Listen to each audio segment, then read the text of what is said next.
Welcome, everybody. Thanks for attending this presentation on exploring the machine tool technology program at LBCC. These guys are, I'm really appreciative of all their hard work and helping coordinate this with me today, and so we can present this to you. We are going to record this, so please share this with colleagues, your friends. It will go to a bunch of teachers too in the community. My name is Chris Singer. I work for the Mid-Valley STEM-CTE Hub, and I want to introduce our director who's on the call today, Sarah Whiteside, and let her introduce herself here. Hi, everybody. Thanks for putting this together, Chris, and everyone for coming and presenting and joining us. Sarah Whiteside, and Chris and I are the Mid-Valley STEM-CTE Hub, and we're looking forward to learning more about this program today. Thank you. Great. Thank you, Sarah. And so we're just going to kick it off over to Chris Berry and Ryan Powell, and either one of you guys could start with your introductions, and we'll start with the questions. Ryan, why don't you start? All right. My name is Ryan Powell. I am an instructor here in the machine tool program at Lynn Benton Community College. I have been teaching here for about 6 years. I teach both manual machining and CNC machining. Prior to that, I worked out in industry here in the local Albany area over at Fiber Northwest, and had a lot of different machining training and experience over there, running mills and lathes, and I even worked a little bit with assembly and fabrication and stuff too. So I really like working with my hands. I like making things. So machining is a perfect fit for me. My name is Chris Berry. I'm also an instructor here in the program. I primarily teach in the CNC department. I guide students through their whole first year of CNC machining, from programming to machine setups, to just generally how to be a CNC machinist. Before, well, I guess teaching-wise, I've been here for 3 years now, 3 years full-time. Beforehand, I did some moonlighting while I was still in industry. I taught some night classes here and also at Chemeketa, and did that for a handful of years. Really enjoy teaching. It's super rewarding to see students understand things and learn new skills, and then be able to apply that to their life to better themselves and have a career to work with. I find that just absolutely fantastic. Before I was teaching, I worked in industry for a handful of years, primarily the precision machining industry, both as an engineer and as a machinist. Lots of vertical mills, a little bit of lathe. My favorite tool, got to run the wire EDM for quite a while. Really fun machine. Unfortunately, we don't have one here, but yeah, it's great stuff. I'd love to use my experience from all of the things I've done in my life, from being a custom motorcycle mechanic and car mechanic to just all my experience wrapped up into one, just using my hands, using my brain. That's what we do as machinists, is we solve problems that can be pretty challenging, and we figure out those solutions, and we make them out of metal, wood. We program the machines to do what we need, and we get the job done for our customers. And it's really a great field to be in if you like using your hands. So we're hoping we can explore some of that with you today and show you some of the great tools and facilities we have here at LB, and hopefully we'll see you in the fall, or any other term, really. I just so used to saying fall. Thank you, guys. Let's kick off the first question right now. Can you describe what machining is, and what training does your program offer, and what are the career opportunities associated with it? Sure. I think I can field that one, Chris. Machining, I would say that we would think of machining, we call it a subtractive process. So we're going to start with a material to machine. Maybe a block of material like this could be aluminum, titanium, steel, plastics, and we're going to remove the parts that we don't want to be there. We can do that through milling, through drilling, through turning. Anything that the customer specifies, we're going to try to make. It could be simple as cube like this. It could be something more complex and lots of surfaces. So removing material to get down to the final product. Our program offers several different kind of paths. We have a 2-year associate's degree that covers just about all of our classes, lots of manual machining and lots of CNC machining. We think that those really go well together. The basics that we learn on the manual side transition really well into CNC machining and help really build on that student's learning as they progress into more complicated operations. We also have 2 1-year certificates, one in manual machining and one in CNC machining. Both of them kind of are biased towards manual or CNC. The CNC one definitely gets more heavily into computers and software and design and programming as it relates to manufacturing and machining. Career opportunities, there are lots of machine shops and manufacturers just here in the Valley, spread between Salem, Albany, and Corvallis, really close, a lot of opportunities there. The industry is currently really struggling to find new machinists and people entering the field. As current workforce machinists retire, they're looking to fill that gap and kind of bring new people in. So we get calls here at school probably every week of someone within the local industry looking for machinists. If we spread out wider than local, up to Portland, down south, or nationwide, we really see the same thing, that machinists are in high demand everywhere. And machining is a really portable skill set. If you want to live in Hawaii, there's machine shops in Hawaii. If you want to live in Alaska, Arizona, anywhere, everywhere you go, somewhere close by, there's going to be a machine shop kind of serving that local need of building things, fixing things. So it's a great career that you can really, the sky's the limit for potential of what you can do with it and where you can go. Great, thank you so much. Our second question, what might a typical workday look like for a machinist? I'll take that one. So it's really going to depend on kind of what industry you go to or what shop you go to, but a typical day for a machinist usually starts pretty early in the morning so that we can get all our work done, but you'll get to the shop and you will get your machine warmed up. These machines run really tight tolerances, which is really one of their most important features, is that they can make things extremely accurately. So we get the machines warmed up in the morning, get them ready to work, do the tasks that are associated with that. And then from that point, what you're going to be spending your day doing is getting these machines ready to work and making them do the job that we need to do. It's going to be reading blueprints to understand what part needs to be made, sourcing the correct pieces of metal, whether you go to the metal rack and you cut that piece of metal or material. It doesn't have to be metal. These machines can make parts and pieces out of any material that we want to. So you'll get that piece of material, you'll figure out what you need to do to make the part, selecting tools, designing part programs so that a CNC can create those parts for you. Maybe that's on a computer, running CAM software to create those tool paths. Maybe you're at the machine itself, programming right there at the machine. A lot of controllers allow us to do that. Or maybe you're at a manual machine shop or working on a manual machine where you're going to select your tools and you're just going to start making your notes and creating the part directly from your print. Really kind of depends on what shop you end up in and how that shop operates. So you'll spend your day looking at blueprints and solving the problems. I need to make a piece that looks like this. How do I need to hold that? Where do I need to remove metal or material? What type of tool do I need to choose to remove that material effectively and efficiently? What sort of things do I need to consider so all of this can happen successfully?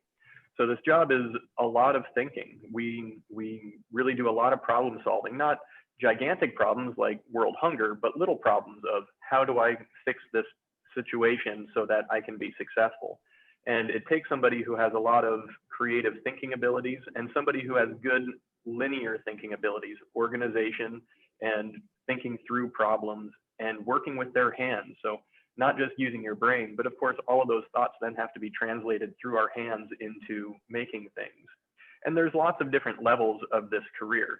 As a entry-level machinist, freshly graduated from our program, you're going to generally be guided to success. You're not going to be necessarily just thrown out to the wolves to see if you make it. You're going to have mentorship on the job at your shop. You're going to have people that support you for success, because your success is the company's success, and that's what everybody's looking for. So as a machinist, you're going to spend your day working with other people, working with machines, working with your hands, working with your brain, and tying it all together to create a product that we need to make for our customer. It can be a really exciting, really fun field. Working out in industry is a really enjoyable process. As much as I love teaching, some days I really do miss being a machinist out in industry for all of the satisfaction and sense of accomplishment that that job can bring. Ryan, did you want to add anything, or? Yeah, like what Chris said, typical day is really spent making the parts that the customer has ordered. You have a print or a guideline, and we're working to those specifications. We usually in industry are working to a set number. They want a specific number that we have to supply. We're also working to a deadline. They need it by a certain time. Sometimes that deadline's out a ways. Sometimes it's pretty tight. It's a day or two out, and we really got to really be focused, make that good linear plan, manage our time well, and get something knocked out. But the thing I liked, like Chris said, missing industry, I liked at the end of the day on my bench, I had something to show for what I did that day. I had 20 parts that were done, and they were exactly the specification. I knew they were exactly what the customer asked for. And I always liked having something at the end of the day to show for what I had been working on. So. Great, thank you. Could you guys describe a typical class in your program, and how much time is spent in the classroom and how much time is spent on hands-on learning? Okay, I'll start with that one. Typical class, I will use my morning machining one as an example. All of our classes, we try to combine kind of theory of kind of the overarching, what we're thinking about, what we're shooting for, how the nuts and bolts of this particular operation work. And then we back it up with hands-on learning out in the classroom. So we talk about it, we read about it, we do some homework, but we really cement putting all of those kind of concepts together out there at the machine, using our hands and using the machines to make them. So we feel like most of the people that are interested in this field are hands-on, and that real final grasping it comes out there at the machine when they're actually doing it themselves. So our class breakdown, probably time in the class, a quarter maybe would be on the high side. We lecture, like in my morning class, I lecture for about 30 minutes in the morning. And then we spend the rest of that 3 hours out there on the floor doing the work. That class meets multiple times a week. So I may lecture 2 or 3 times that week, but by and large, out of that 12 hours, we spend it out there on the floor. So sometimes after the lecture on the floor, we'll still stop and we'll talk. We'll have a mini lecture out there as a problem arises, but we let the students kind of work, and we try to come alongside and add a little bit, some observations to what they're doing, and try to help that guide them down the path towards becoming proficient. And not all our classes relate to or directly relate to running the machines. We have classes on blueprint reading, on CAD software, on CAM software, and all of those classes, even though they're not directly going out to run machines in the labs, there's a hands-on portion to those classes as well, where there's with blueprint reading, we are manipulating objects so we understand how all the pictures on a blueprint fit together, or sketching some things. We have labs that are associated with them. With the CAD or the CAM classes, there's lecture, but then there's also the time to use the software and create the project or whatever the hands-on experience is for that class. So not all the classes that we have here are do you put your hands on the machines? Because there's a lot of skills that we need to learn for this profession that support our job at the machine, such as reading blueprints or running CAD or CAM software, or inspection techniques. We have there's the whole field of study for measuring the parts that we create called metrology. And so we have classes on inspecting our parts as well. We have to do a lot of precision measuring in this job with very nice high precision equipment. So we have classes on that as well, where we're learning how to use the tools in a lecture, and then we're practicing using those tools in our labs and how all of it relates together. So we try to have, as Ryan said, a hands-on aspect to everything we do here, because this is a hands-on job. So we need to tie both sides together, the thought and the theory, and then the hands-on practical application have to coincide as well to make a successful machining student. Excellent. Thank you guys so much. So we'll have one more question. We can take questions from people if they would like after that, but we're also going to be doing a tour. So maybe if you just throw any questions you have in the chat, we can take them, because I bet a lot of the questions you may have will be addressed when Chris walks around the shop here. Because even as they're talking, I'm thinking of things that I want to ask them, but I think naturally it'll come up. Because the one thing you're going to be amazed when you go on this walkthrough is how spectacularly clean this shop is. And it's the same at Viper, where these guys have worked, Viper Northwest too. It's very similar. And so anyway, let's get into our final question. I see, Carson, you have a question in there, and we could talk about that a little bit. We won't forget you. But our final question here for this beginning part of our session today is, what kind of interests might a student have that could indicate they would potentially like a career in machining? The first thing that pops to my mind for interest is somebody that likes to work with their hands. And it can be at any level, from you want to go out and build something in your driveway, in your car, your truck, whatever the case may be, or you really like assembling models or Legos. Those are all activities that really indicate that somebody likes to do things with their hands and has spatial awareness, and they all relate really well to this field. Machining is really kind of an unknown thing in a lot of areas, but the skills that drive us to do this happen everywhere. People that like to organize things and like good systems, people that, like I mentioned, play with Legos or build models or create, that draw, that like to do more than just crunch numbers or play video games, although there's that aspect to this as well. If you have any of those tendencies, this can be a really good field for you. It's an active job. We're often moving around the shop.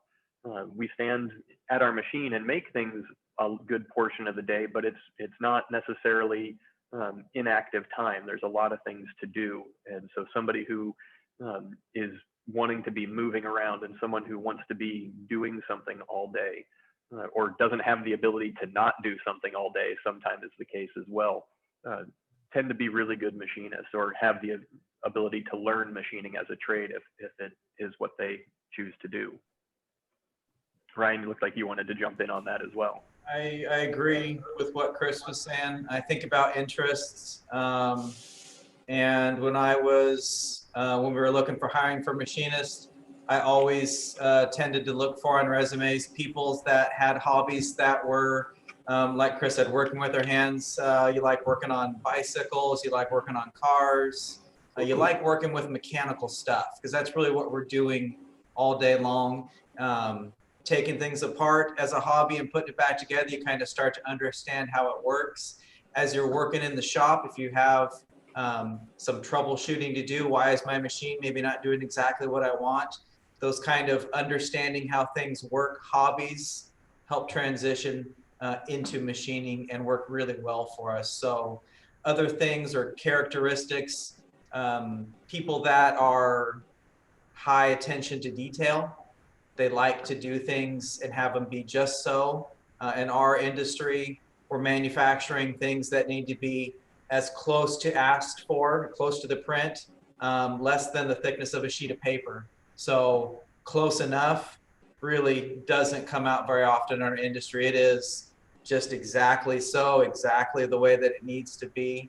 And people that tend towards that kind of attention to detail and enjoy that, which I tend to, really tend to find a really good place here, because they get paid to be very particular, be very precise, and do things just so all the time.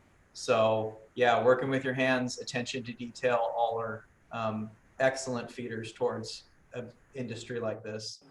Ryan and I are both from kind of the more metallic background, working with metals, exotic metals, and things in our professional career.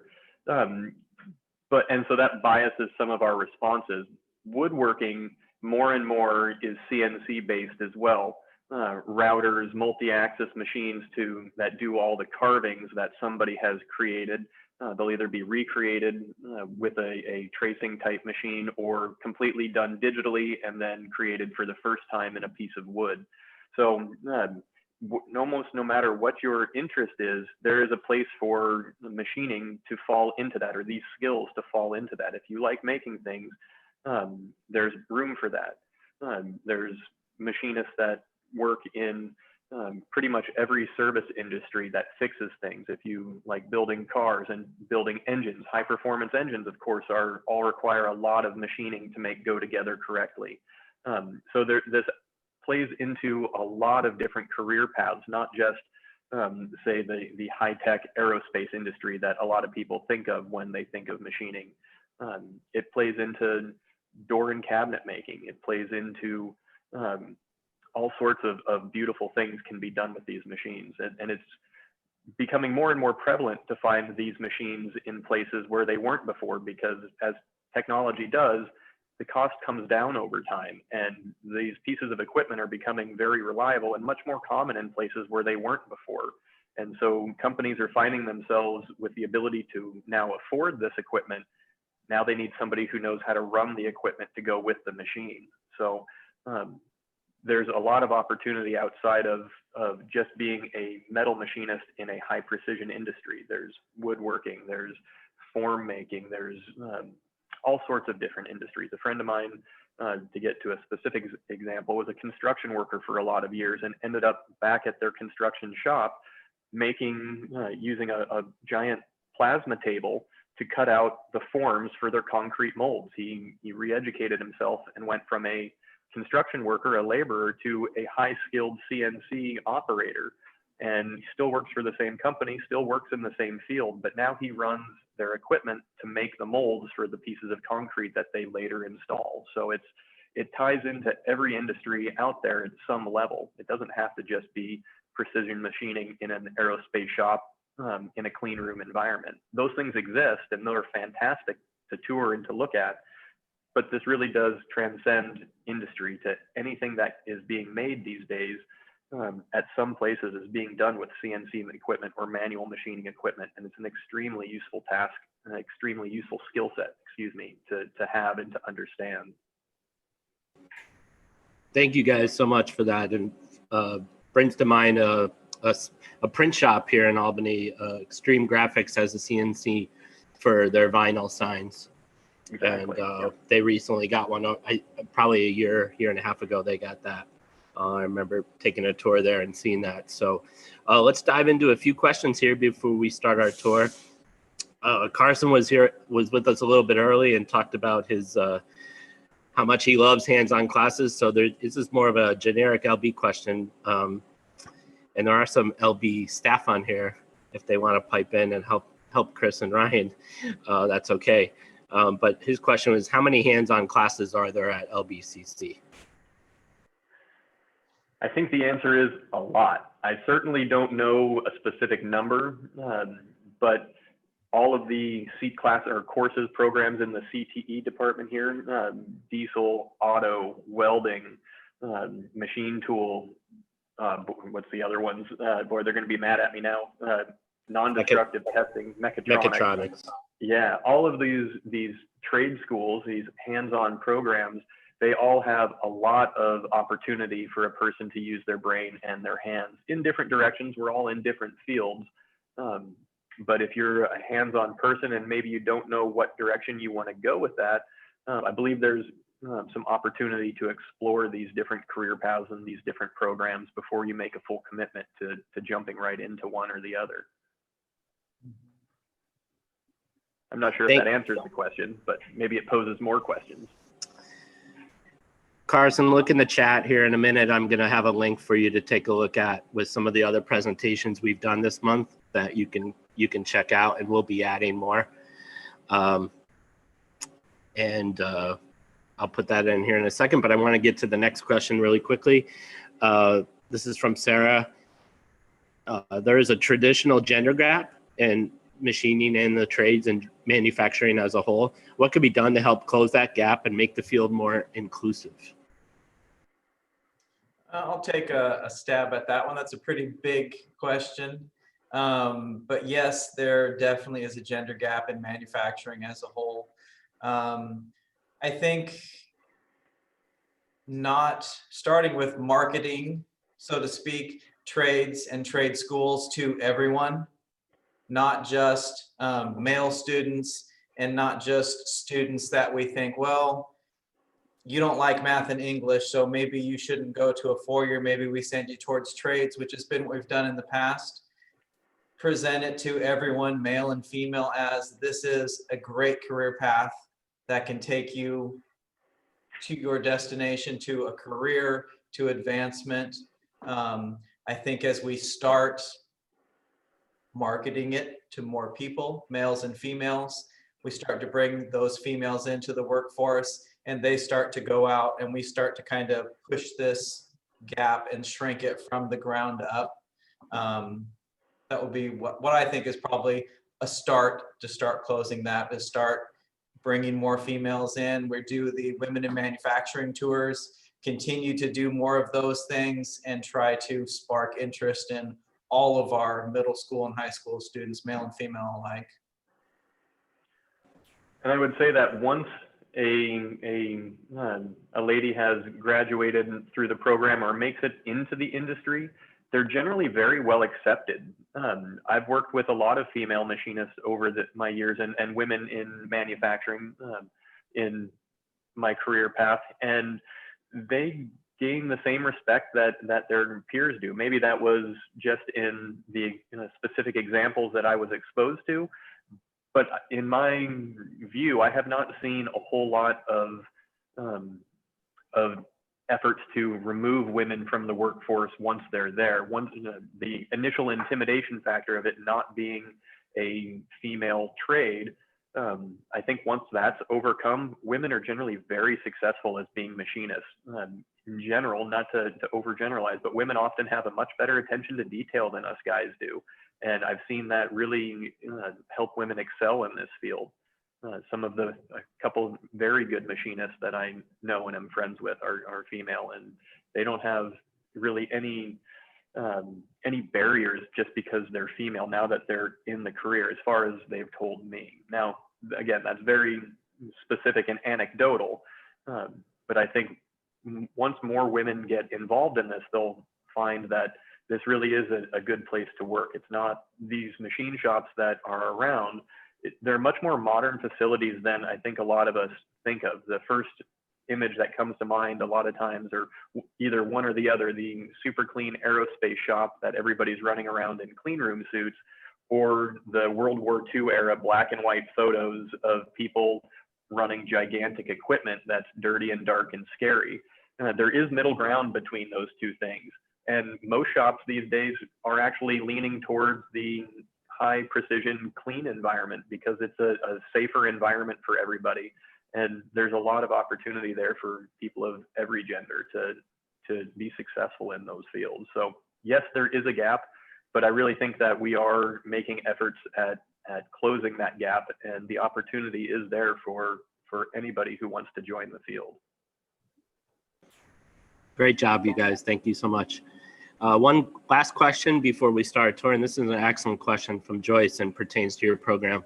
I'm really glad she put that in the chat here. Are all classes daytime? And does the programs require a full-time study? Or are there options for part-time students maybe students who continue to work while going to school? So Ryan, I'll let you start with that. Yeah, that's a great question. We have both daytime and evening classes in our program.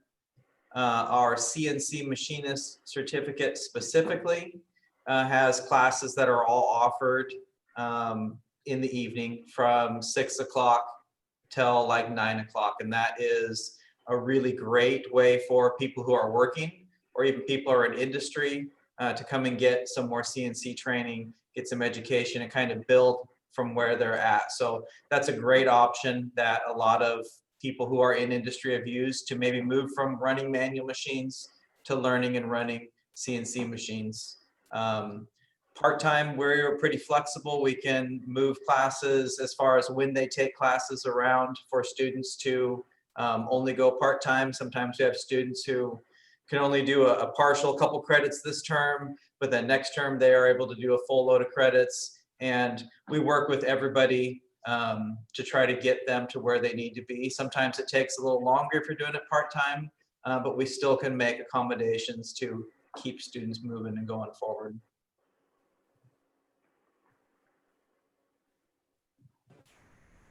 Great, thank you so much. And thank you for those who put a question in to bring up some of those excellent topics to add to this presentation.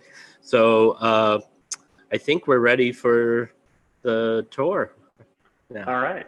So let's see how this goes. I'm just going to grab my camera off my desk here and try walking it around. Let me change views. Okay. So let me leave my office. Oh, I better put a mask on. We have people out there. So give me 1 second to put a mask on. Excuse me.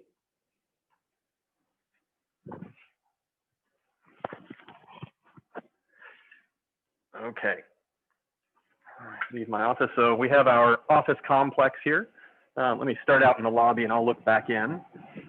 So this is our front door and you enter into this large room. Typically we have cafe furniture out here. There's another one of our instructors, Tarek Morris. We typically have furniture out here for students to gather and spend their time between classes working on homework or socializing. Right to the left as you walk in the building is our offices. There's Ryan sitting right in there on his Zoom call. So have good access to everybody in the department right there. I'll come down this direction. We have lots of equipment out here. We'll talk about that in a second. If we come down this direction, we have lockers that are available during non-COVID time, full restroom facilities, all of the typical amenities that you would expect to have in a modern building. Here comes Mr. Morris back down the hallway again. We have our classroom facilities, nice and bright, big windows that look out into the shop and give us the feeling that we're all here working together. Big trees outside, really a beautiful end of campus. We've done a lot of work to this end of campus to not make it feel like we are the forgotten end of an industrial park.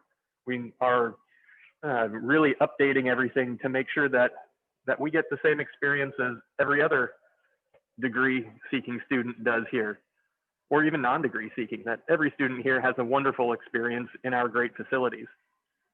So from here, I'm going to come back up this way, up the hallway a little, and we'll look at our manual machine shop first. Now, of course, we are set up for social distancing and for, it's okay, you can be on camera. We're set up for social distancing, so we have these welding screens up between all of our machines that aren't normally there during other times. But we have a whole series of these lathes. We have beautiful brand new lathes to work with. These are pieces of equipment from Acer. And what a lathe does is it generally makes round parts. It's a manual machine, so we have to run all these dials by hand to operate the tool. Large electric motor through a gearbox spins the chuck.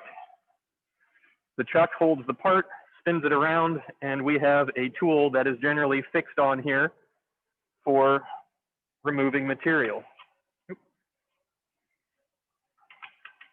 Come on.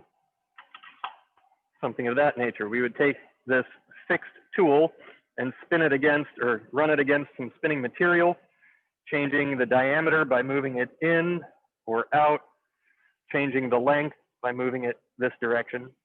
And that is how we create parts on a lathe. Clearly, there's a lot more to it, but that's just a quick rendition. So equal and opposite to a lathe is this piece of equipment here, a mill. A mill holds the piece of work still and runs a spinning tool against the work to cut away all the extra material that we don't need until just our part that we do want is left in our vise.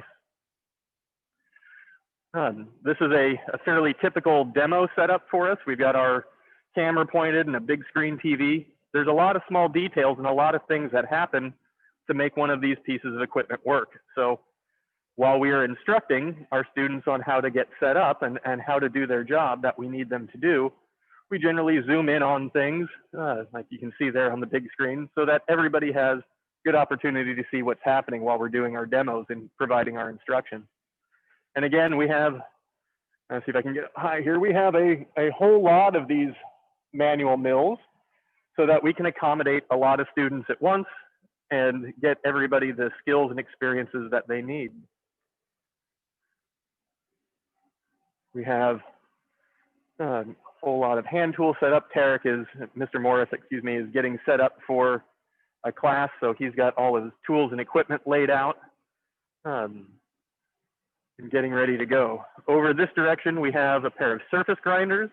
These surface grinders are a manual piece of equipment that removes extremely small amounts of material from the surface of objects. Say we need to grind something to a very specific dimension. We can remove very precise amounts of materials from a grinding process instead of a cutting process like these other tools do. This uses an abrasive wheel to remove metal very accurately. It makes very smooth, flat surfaces when done correctly. We have a whole series of cabinets and all of our supplies in here. I think as we mentioned that we were an organized bunch of people. Everything lives in beautiful drawers, organized and labeled so that we can work efficiently. Oh, it's so beautiful, so much organization. And we have all the tools and equipment that a person may need to make all of this happen. In this direction, we have a whole long row of CNC mills, whole series of Haas mini mills. We have a Chris Singer. We have a couple Morisikis, and we have a larger Haas VF1. Our Haas VF1 includes an additional axis, so we can teach multi-axis machining on this machine. This is more of an advanced piece of equipment. And we have our mini mills this way, a whole row of them, as I mentioned. And we have this beautiful little CNC. This is one of my favorite machines in the shop just because it's so easy to teach with. This large CNC mill is the same as these other pieces of equipment, but it doesn't have the box around it. So it makes it much easier for us to demonstrate what's happening and gives us the ability to have our students learn real directly the processes and the skills that they need. And then they can transfer that over to a machine like this that does all the exact same things, but it's much harder for us to view as a group. So we work on these machines in smaller groups or as individuals. These are as I mentioned, are our CNC mills. So they work in the same way as the manual mills that we looked at. We bolt a piece of material, clamp it tight here in our vise. We have a spinning tool that would come down and do the work. Actually, I think there's a tool loaded in this machine over here.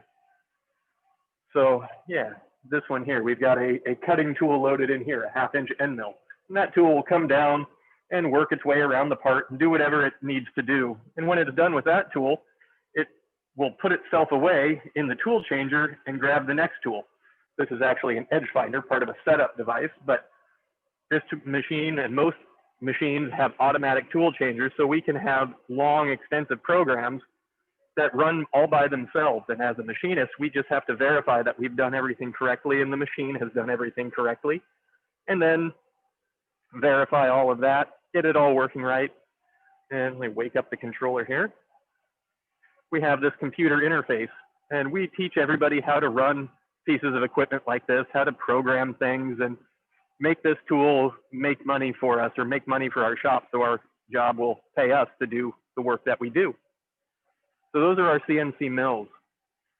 I'll walk back down the line here the other direction, and we'll come around this way to our lathe side of our CNC department. And we have this CNC lathe here. Same as our manual lathes, we put our material in our chuck, and our chuck spins the material around at high rates of speed.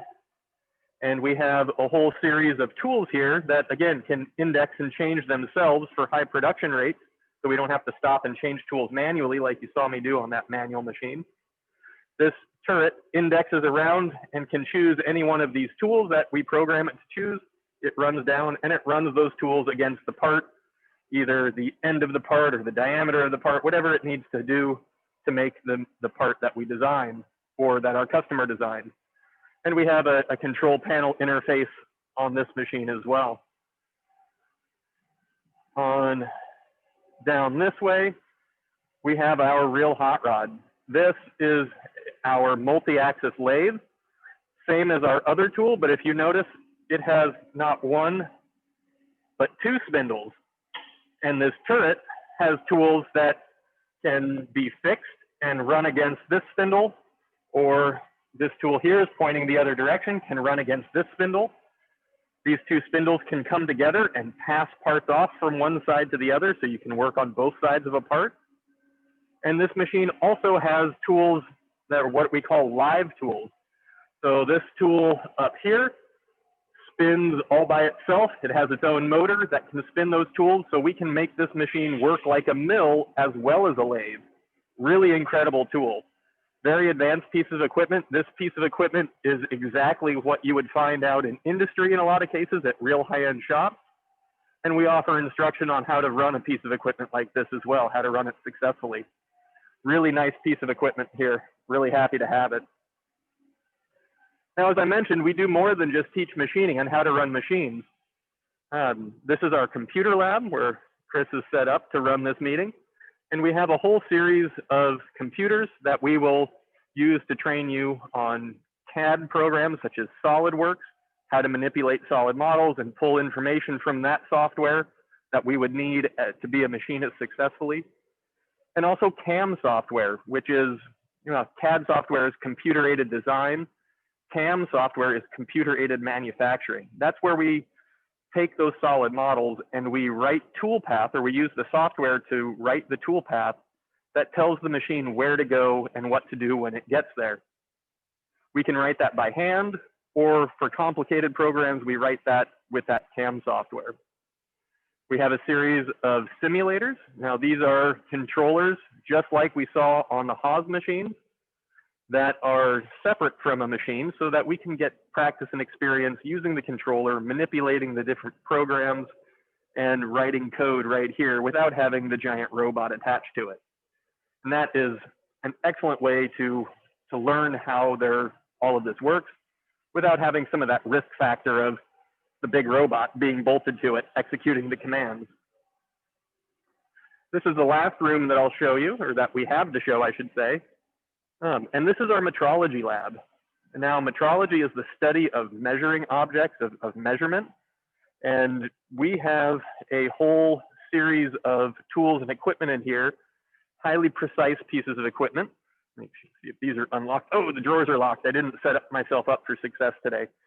So these drawers are full of precision measuring equipment. And we have, those are mostly hand tools for measuring to very, very fine accuracies. As Ryan mentioned, the thickness of a piece of paper, that's usually a pretty big measurement in our world. That's usually 4 to 5 thousandths of an inch. We have tools in here in our cabinets, and here our big CMM, or actually this is a little CMM, our CMM, coordinate measuring machine. We can easily measure to 10 times smaller or even 100 times smaller than the thickness of a piece of paper with equipment like this. This has a very sensitive little probe here.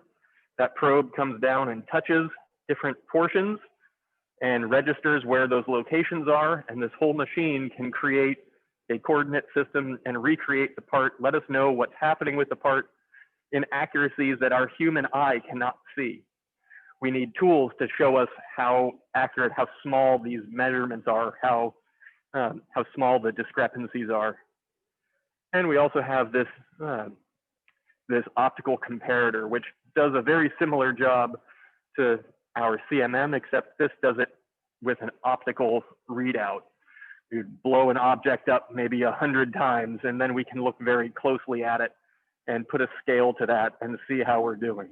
So this room is, has special climate control, has special lights. We have this giant piece of granite here in the center, which is a perfectly smooth, perfectly flat measuring surface. And this is really a pretty special room that we have here that enables us to measure successfully and construct all of the geometry measurements and relationships that we need to be successful in this field. So we teach a couple different classes in here. I'm pretty fortunate to have this room as well. Our facility in general, as I mentioned, has been updated to this beautiful shop, this beautiful standard that we will be able to teach you in all sorts of capacities. If you want to take just a couple classes from us and learn a few new skills, if you want to take all our classes and have a new career path, this is the place that you'll be doing it in.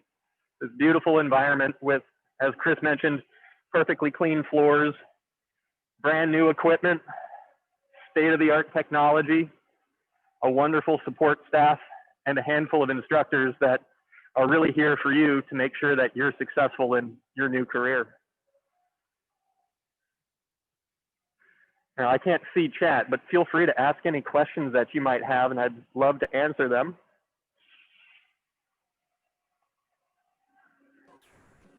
Chris, I just want to thank you for taking taking your phone with you on this tour and showing everybody this shop. Every time I'm over here, it excites me to see this, and you and I talk about, my hope for myself to come in and take a class here to learn some things, because is just so amazing what you guys do, and your facility is immaculate, and our community is really lucky to have this here, and you guys specifically in here. You're a great team. So I just wanted to say that. But anybody who has questions, feel free to throw them in the chat. We went through a lot of stuff today. But really appreciate everybody checking in for this presentation. I am going to record it, as I've said.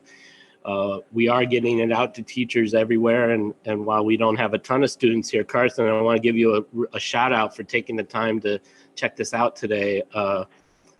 And you seemed riveted at what Chris was walking through, especially in the shop. So it was really cool to see. But yeah, teachers are using these presentations. They just are a little bit capped right now. They're a little overwhelmed. So we're trying to do the best we can to at least have this stuff when they are ready to present it in their class and introduce it to students. And we're working with a lot of counselors on sharing these materials out there. But anybody who has a question, please feel free to chime in and ask Chris.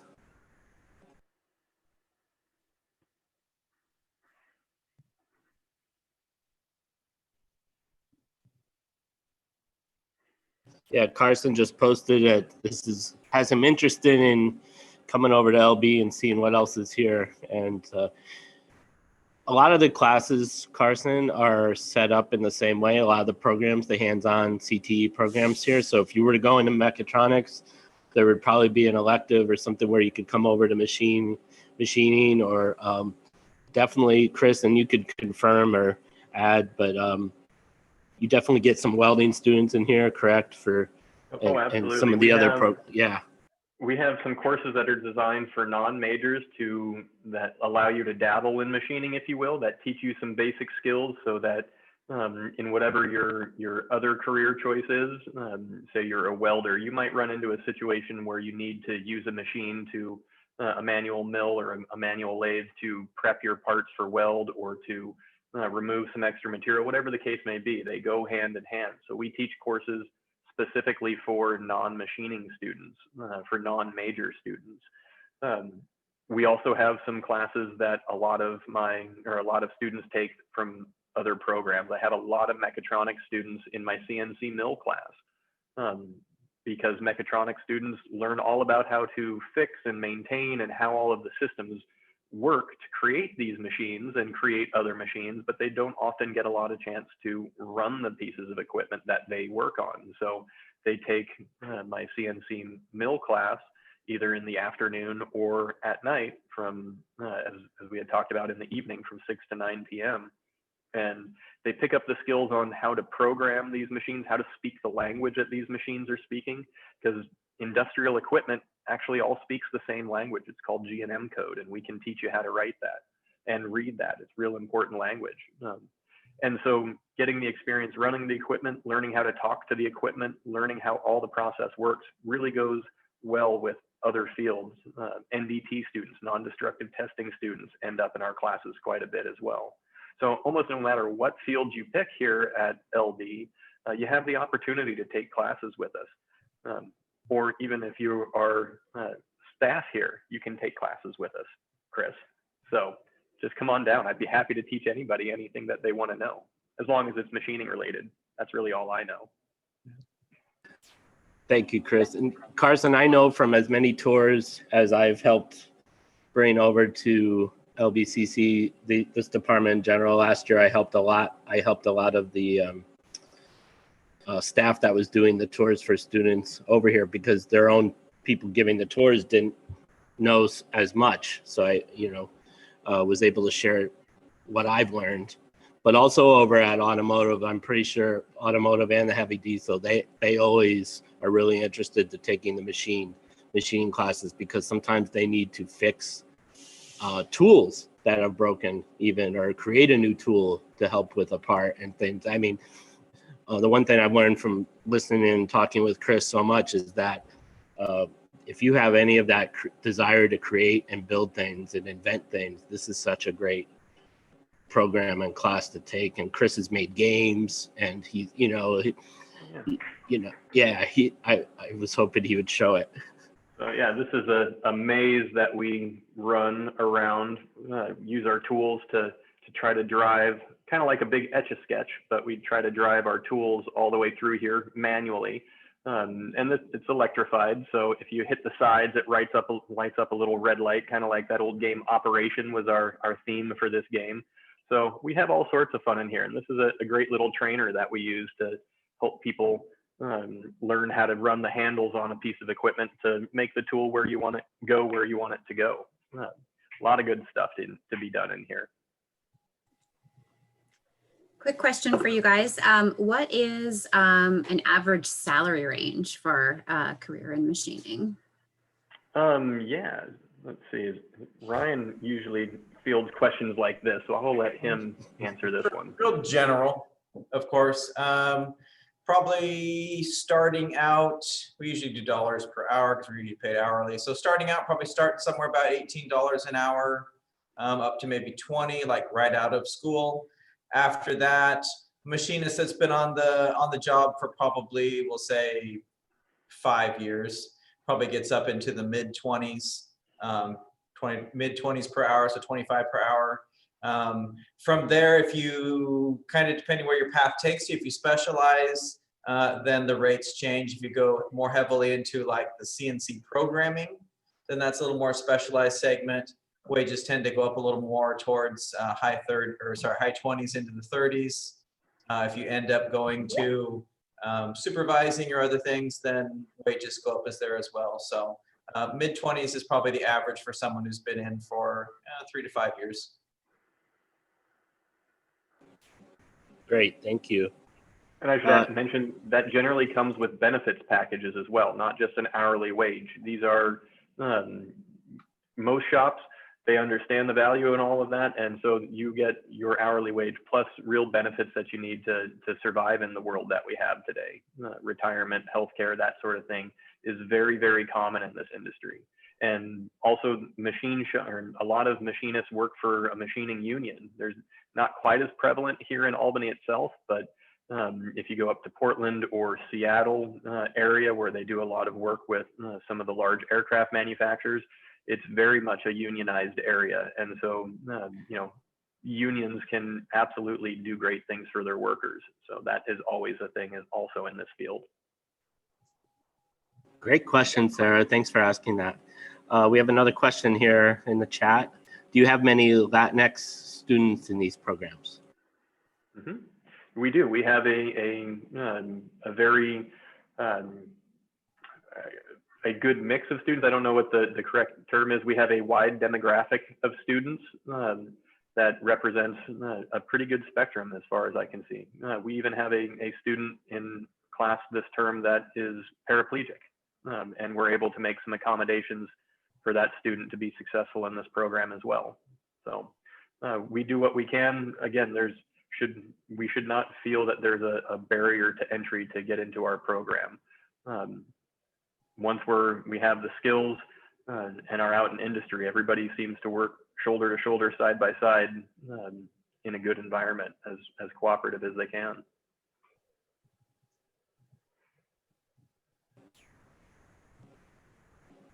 Anyone else?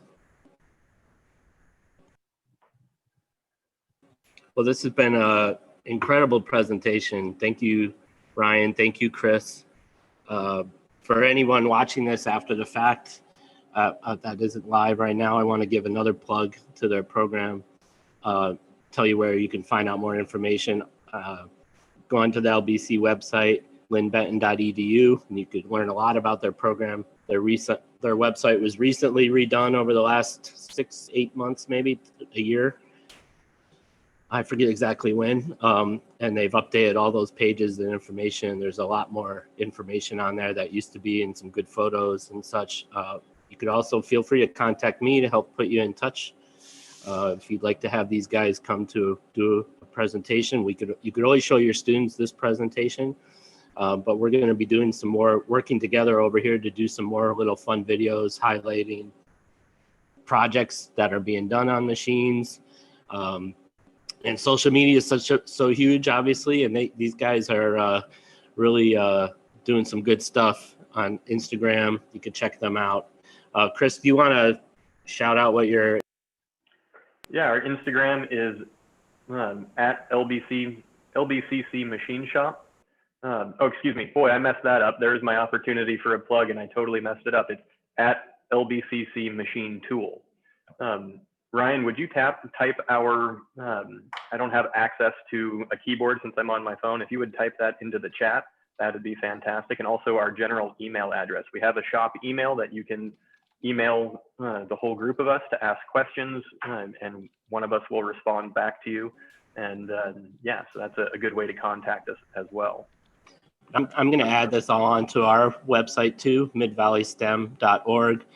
I'm going to have all these links on specific pages about these programs over here, and it may take a few weeks, but we're getting some help in our own shop, interns and such to help. So we're really trying to make our own site as much a resource as possible. Thank you both again. This was really well done, and we're going to show this off to everyone else at the college so that they can do something like this as well, because this has been a really dynamic presentation. Really appreciate your willingness to get on your phone and walk around the shop. That added such a nice dimension to this. So I'm glad. Thank you for giving us the opportunity to show off our shop and show off our program. Yeah, we really want to make sure that as many people know about us and see what we have to offer as possible. all right, everybody, that's it. We'll conclude our presentation. Thank you all for tuning in, and check us out at midvalleystem.org. Thank you. All right. Thank you.